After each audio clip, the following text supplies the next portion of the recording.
بسم الله الرحمن الرحیم. د علم النحو د دروسو په سلسله کې دا زمونږه 27 نمبر درس دی. ان شاء الله تعالی د نننی درس نه به مونږه د اسم غیر متمکن کم قسمونه دي دا غي تفصیلات دا به بیانو. د اسم غیر متمکن په قسمونو کې لومبی قسم هغه مضمرات دی. مضمرات دا جمع دا د مضمر او مضمر ته ضمیر هم ویل کېږي.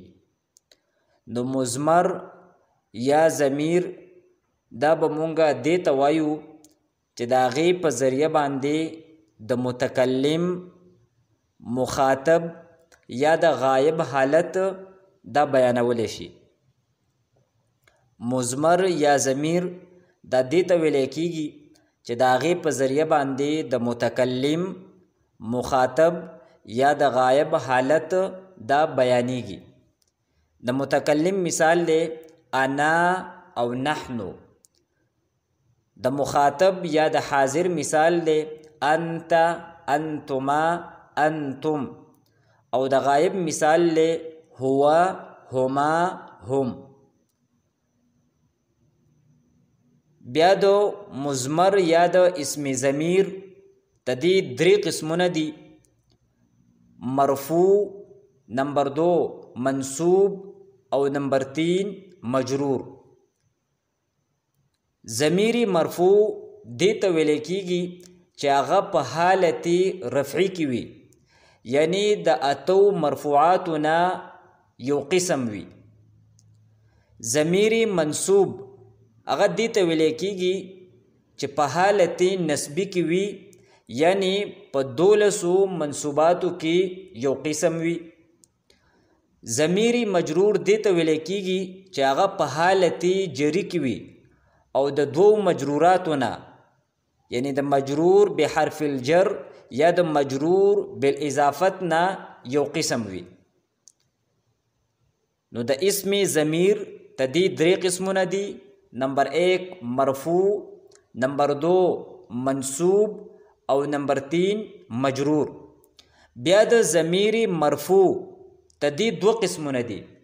یو قسم دی متصل او دویم قسم دی منفصل. متصل معنی دا یوځای ملاو شوی او د منفصل معنی دا جدا. دغسې د ضمیر منصوب د هغې هم 2 قسمونه دي. یو قسم دی متصل او دویم قسم دی منفصل. او د ضمیر مجرور ته دې صرف یو قسم دی متصل. نو حاصل دا شو چې د اسم ضمیر مونږ سره ټول 15 قسمونه دي. نمبر 1 ضمیر مرفوع متصل. نمبر 2 ضمیر مرفوع منفصل. نمبر 3 ضمیر منصوب متصل. نمبر 4 ضمیر منصوب منفصل. او نمبر 5 ضمیر مجرور متصل. ان شاء الله تعالی مونږ به په هر یو قسم باندې تفصیلی بحث کوو. نو د ضمایرو په دې 15 قسمونو کې لومبی قسم مونږ ذکر کو ضمیر مرفوع متصل. نو ضمیر مرفوع متصل دا به مونږ هغې ضمیر ته وایو چې هغه د خپل عامل سره یوځای وي او په ترکیب کې فاعل یا نائب فاعل دا جوړیږي. یعنی کچری فعل دا فعل معلومو نو دغه ضمیر به ولا په ترکیب کې فاعل واقع کیږي، او کچری فعل دا مجهولو نو دغه ضمیر به ولا بیا په ترکیب کې نائب فاعل واقع کیږي. ضمیر مرفوع متصل دا به مونږه هغې ضمیر ته وایو چې هغه د خپل عامل سره یوځای وي، ملاو شوی وي ورسره، او په ترکیب کې فاعل یا نائب فاعل دا واقع کیږي. د فعل ماضی په صيغو کې ضمیر مرفوع متصل هغه دا دي. په ضربه کې هو دی، په ضربه کې الف، په ضربو کې واو، ضربت کی ہیا، ضربتا کی الف، ضربنا کی نا، ضربتا کی تا، ضربتما کی تما، ضربتم کی تم، ضربتی کی تی، ضربتما کی تما، ضربتن کی تن، ضربتو کی تو او ضربنا کی نا. دا کوم ضمایر مونږ ذکر کړل نو دې ټولو ته ضمیر مرفوع متصل وایو. نو که مونږ او تاسو د فعل ماضي په دې گردان باندې غور وکړو نو دو صیغې داسې دي، د واحد مذکر غایب صیغه او د واحد مؤنث غایب صیغه، چې په دې کې کم ضمیرونه مونږ ذکر کړل نو دغه ضمیرونه پکې ښکاره په لفظونو کې موجود نه دي بلکې دا پکې پټ دي. نو دې ته به مونږ ضمیر مستتر جائز الاستتار وایو. د فعل ماضي د واحد مذکر غایب او د واحد مؤنث غایب په صیغه کې چې دا کم ضمیرونه دي نو چونکې دا ښکاره نه دي نو دې ته به مونږ ضمیر مستتر جائز الاستتار وایو.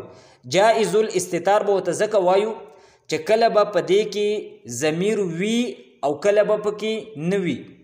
بیا به په دې دوو صیغو کې ضمیر کله وي او کله به نه وي. انشاءالله تعالی په دې باندې به مونږ تفصیلي بحث دا به په آینده درس کې کوو. د دې دوو صیغو نه علاوه د فعل ماضي دا نورې کمې 12 صیغې دي. په دې 12 وړو صیغو کې کم ضمیر دی دا ښکاره دی نو دې ته به مونږ ضمیر بارز وایو.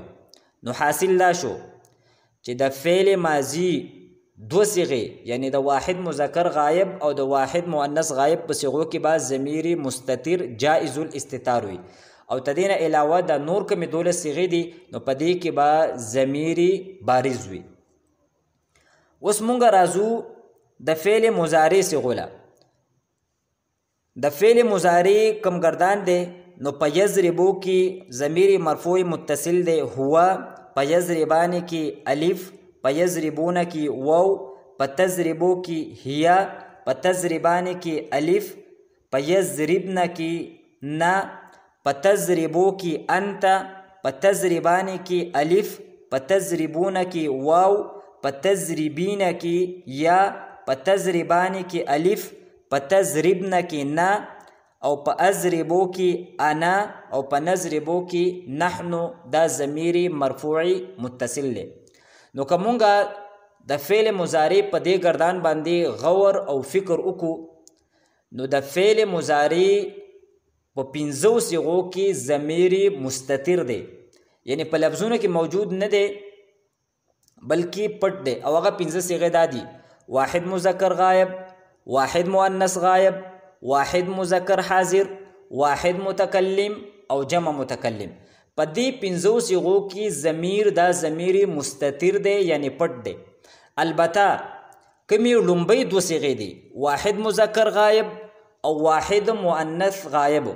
په دې دواړو کې به ضمیر دا مستتری او جائز الاستتار بی یعنی کله به پکې ضمیر وی او کله به پکې نه وي. یعنی که اسم ظاهر موجودو نو بیا بوله اسم ظاهر فاعل جوړیږي دغه ضمیر دا به وله ضمیر به پکې بیا نه وي او انشاءالله تعالی په دې باندې مونږ په آینده درس کې به تفصیلي بحث کوو. ته دې 2 صیغو نه علاوه دا نورې کومې 3 صیغې دي: د واحد مذکر حاضر صیغه، د واحد متکلم صیغه او د جمع متکلم صیغه. په دې 3 وړو صیغو کې به همیشه د پاره ضمیر دا به پټ وي. په دې 3 صیغو کې به ضمیر همیشه د پاره پټ وي. په تضربو کې به انت پټ وي، په اضربو کې به انا پټ وي او په نضربو کې به نحنو دا به پټ وي. دلته به زه د فائدې په طور باندې دا خبره دا عرض کم چې د فعل ماضی او د فعل مضارع د دواړو په گردانونو کې کم د واحد مذکر غایب صیغه ده او د واحد مؤنث غایب صیغه ده. نو په دې کې به کله فاعل یا نائب فاعل دا به اسم ضمیر وي او کله به اسم ظاهر وي. تدین علاوه تدی 2 صیغو نه علاوه د فعل ماضی او د فعل مضارع د نور کمی 12 صیغې دي. نو په دې کې به همیشه د پاره کچری فعل معلومو نو اسم ظاهر به ولا دغه ضمیر به ولا فاعل جوړیږي او کچری فعل د مجهولو نو بیا به ولا ضمیر د همیشه د پاره نائب فاعل جوړیږي. ته دې خبرې یو ځل زه بیا تکرار کوم. د فعل ماضی او د فعل مضارع په گردان کې د واحد مذکر غایب او د واحد مؤنث غایب په صيغو کې په دې کې به کله فاعل یا نائب فاعل اسم ضمیر وي او یا به اسم ظاهر وي.